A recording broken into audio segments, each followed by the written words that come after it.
Hello students, welcome to English class. और आज हम जो आपकी इंग्लिश क्लास में है उसमें आपका चैप्टर पढ़ाएंगे फ्लाइंग टुगेदर, एक साथ उड़ना।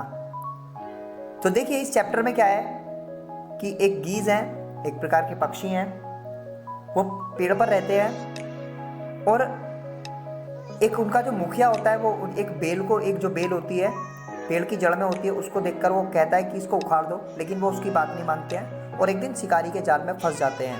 फिर कैसे अपने आप को वहाँ से बाहर निकालते हैं, पढ़ते हैं चैप्टर को, क्या होता है देखिए। देखिए, डीप इन द फॉरेस्ट, एक घने जंगल में, वेरी टॉल ट्री, एक बहुत ऊंचा पेड़ था। It's leafy branches spread out like strong arms. उसकी जो पत्तियां थी, मतलब जो पत्तियों से भरी हुई जो इसकी शाखाएं थी, जो उसके मतलब कि वो जो पेड़ की शाखाएं होती हैं, spread out like strong arms, ऐसे फैली हुई थी जैसे उसकी मतलब कि बहुत मजबूत, मतलब उसके भुजाएं हों, उसके हाथ हों।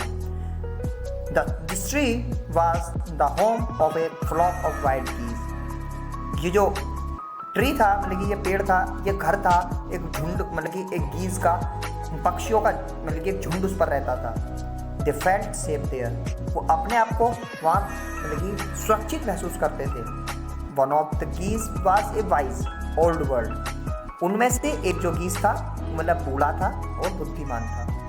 ही noticed A small creeper at the foot of the tree, उसने एक मतलब कि एक चीज उसने देखा कि जो पेड़ का जो नीचे, मतलब कि जो नीचे है, मतलब बिल्कुल एक प्रकार से पैर मानो, जो बिल्कुल जमीन से मिला हुआ जो हिस्सा होता है पेड़ का, वहां पर एक छोटी सी बेल ऊपर को आ रही है। ये बात उसने देखी।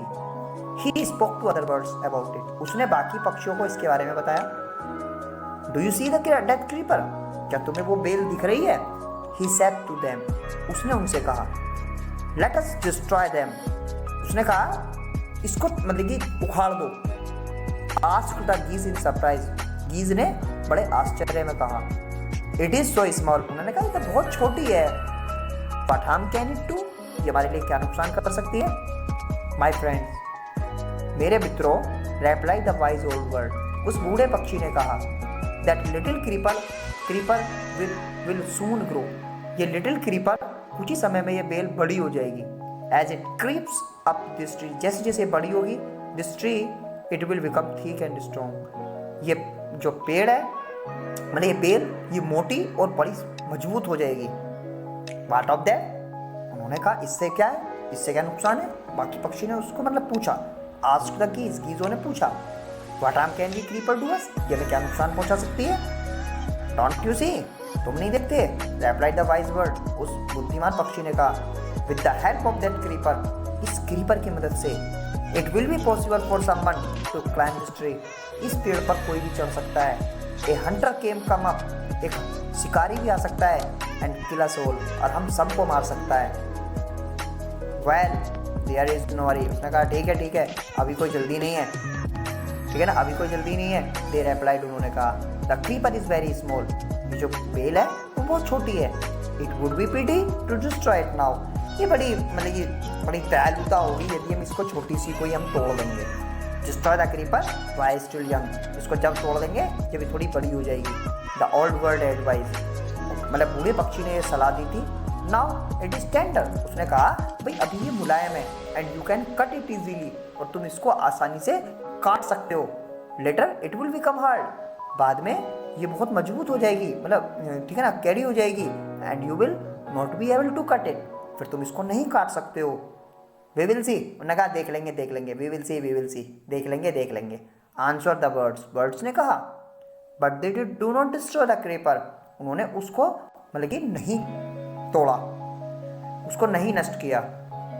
दे forgot the wise old bird's advice, वो उस जो वाइज वर्ड थी, मतलब कि जो पक्षी था उसकी एडवाइस को भूल गए। एज द क्रीपर ग्रू, जैसे वो बेल बड़ी होती गई, it began winding it's way up the tree, उस मतलब कि पेड़ के चारों ओर वो लिपटती चली गई, ठीक है ना, जैसा आप देख सकते हो। It was strong as a thick rope, वो एक मतलब कि रस्सी की तरह मजबूत हो गई। One morning when the geese had gone out in search of food, एक दिन जब गीज खाने की तलाश में बाहर गए हुए थे, a hunter came up to the forest, एक शिकारी आया जंगल में।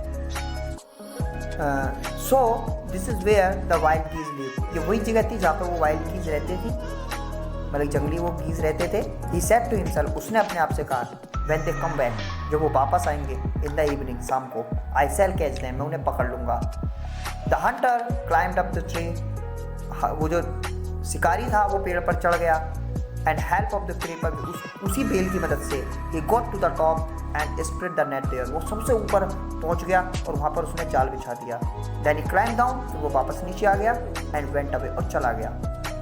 इन द इवनिंग, शाम को, द गीज रिटर्न होम, जब वो गीज वापस आए, they did not notice the net, उन्होंने नेट पर ध्यान नहीं दिया, मतलब जाल पर ध्यान नहीं दिया। As they flew into the tree, जैसे ही वो पेड़ पर उड़े, दे वर ट्रैप, वो फंस गए। They struggled hard to get out, उन्होंने बहुत कोशिश करी बाहर निकलने की, बट कुड नॉट, लेकिन नहीं निकल पाए। Help help cried the geese, गीजों ने चिल्लाया, मतलब कि मदद करो मदद करो। We are caught in the hunter's net, हम इस शिकारी के जाल में फंस गए हैं। Oh what shall we do, अब हम क्या करें। डोंट मेक ए फस नाउ, अब ज़्यादा मतलब कि अपने आप को मतलब कि ज़्यादा दिक्कत में मतलब लाओ। Said the wise old word, wise old word ने कहा, बुद्धिमान पक्षी ने कहा।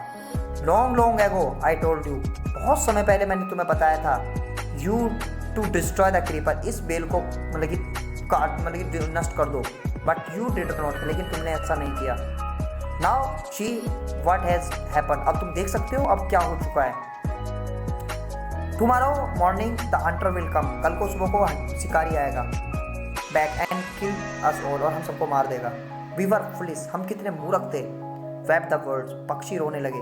We are very sorry we did not listen to you, हमें माफ़ कर दो, हमने आपकी बातें नहीं सुनी।